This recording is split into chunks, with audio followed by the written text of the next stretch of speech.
जिंदगी की वो सुबह जो सिर्फ जागने वालों को नसीब होती है। मौत एक ऐसा लफ्ज जो सुनते ही दिल में लर्जा तारी कर देता है।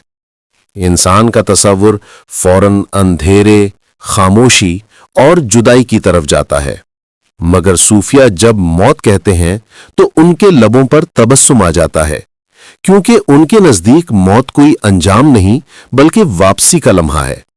ये वो घड़ी है जब रूह अपने अज़ली वतन, अपने खालिक के हुजूर वापस जाती है। ये वो पल है जहां वक्त रुक जाता है और राज खुलने लगते हैं। कुरान में आया, हर नफ्स मौत का जायका चखेगा। आले इमरान 185। ये आयत हमें यह नहीं बताती कि मौत तुम्हें निगल लेगी, बल्कि कहती है तुम मौत को चखोगे। यानी मौत किसी अजनबी बला का नाम नहीं, बल्कि एक तजर्बा है, एक जायका जो हर रूह को एक न एक दिन चखना है। ये चखना फना नहीं, बल्कि एक नया जायका, एक नई कैफियत में दाखिल होना है। जैसे समंदर की मौज एक लम्हे के लिए झाग बनकर उभरती है, फिर वापस उसी समंदर में गुम हो जाती है। झाग मिटती है, मगर पानी बाकी रहता है। इसी तरह जिस्म मिट जाता है, मगर रूह बाकी रहती है। कुरान फरमाता है, अल्लाह ही जिस्मों को वफात देता है जो मरती हैं, और जो नहीं मरती उनकी रूह नींद में ले लेता है। अज़्ज़ुमर 42। ये आयत मौत का सबसे बड़ा राज बयान करती है। नींद मौत की छोटी बहन है। जब हम सोते हैं तो जिस्म जमीन पर रहता है और रूह आसमानों की सैर को जाती है। वो उन जहानों में जाती है जिन्हें तुम जाग कर नहीं देख सकते। फिर फजर के वक्त वापस आ जाती है। यही वजह है कि जागने के बाद इंसान खुद को नया महसूस करता है। सूफिया कहते हैं, नींद मौत की मश्क है। जो नींद में खुद को पहचान लेता है, वो मौत में रास्ता नहीं भूलता। जब रूह जिस्म से निकलती है तो एक लम्हे को दुनिया रुक जाती है। सौते खामोश, रंग साकित, वक्त थम जाता है और फिर अचानक पर्दा उठता है। इंसान पहली बार अपनी हकीकत को देखता है। वो समझता है कि वो मट्टी नहीं बल्कि नूर का जर्रा है। वो देखता है कि दुनिया एक ख्वाब थी और अब वो जाग गया है। सूफिया इसे कश्फुल हकीकत कहते हैं।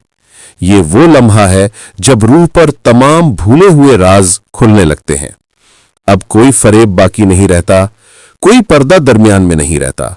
रूह अब देखती है वो हकीकत जिसे दुनिया में सिर्फ माना था। आम इंसान के लिए मौत जुदाई है, मगर सूफी के लिए मौत विसाल है। उसके नजदीक मरना महबूब से मिलने का वक्त है। रूमी ने कहा था, जिस दिन मैं मरूं उसे फराक या गम का दिन न कहना, वो मेरा महबूब से मुलाकात का दिन होगा।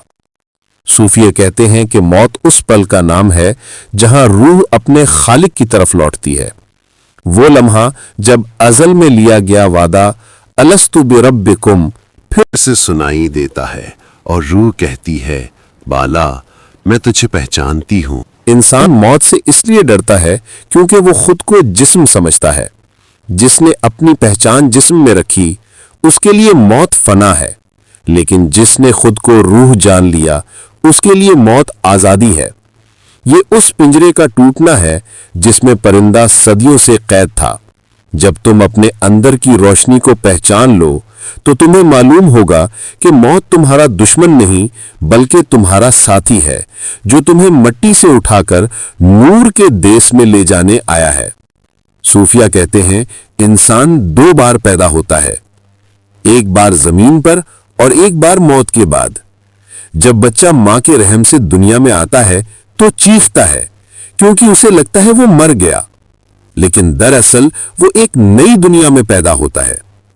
इसी तरह जब इंसान दुनिया से रुखसत होता है तो अहले दुनिया रोते हैं, मगर वो खुद एक रोशन जहान में कदम रख चुका होता है। वहां ना वक्त का कैद है, न मकान की हद, बस सकून, रोशनी और कुर्बत। रूह जब पर्दे से पार जाती है तो दुनिया की सारी हकीकत एक लम्हे में खुल जाती है। वो देखती है कहां सच बोला, कहां झूठ, कहां किसी के दिल को तोड़ा, कहां मरहम रखा। फिर उसे एहसास होता है कि दुनिया खेल नहीं थी बल्कि एक इम्तिहान थी और मौत इस इम्तिहान की नतीजा गाह है। कुरान कहता है, ए इत्मीनान पाने वाली रूह, अपने रब की तरफ लौट जा, राजी भी और राजी किया हुआ भी। ये वो लम्हा है जब खौफ बाकी नहीं रहता, गम, जुदाई, दर्द सब मिट जाते हैं। रूह मुस्कुराती है क्योंकि वो पहचान लेती है कि जिसे वो मौत समझती थी वो तो दरअसल मिलने का लम्हा था। मौत फना नहीं, मौत इंकिशाफ है। ये वो लम्हा है जब मैं मिटता है और सिर्फ वो बाकी रहता है। ये दुनिया एक ख्वाब है और मौत इस ख्वाब की सुबह। जो यहां जाग गया उसे वहां सोना नहीं पड़ेगा। मौत वो लम्हा है जब खामोशी बोल उठती है और रूह पहली बार अपनी जुबान में बात करती है। ये थे आज के दरीचे। लफ्जों और एहसासात का ये सफर यहीं नहीं रुकता। अगली रोशनी तक खुदा हाफिज।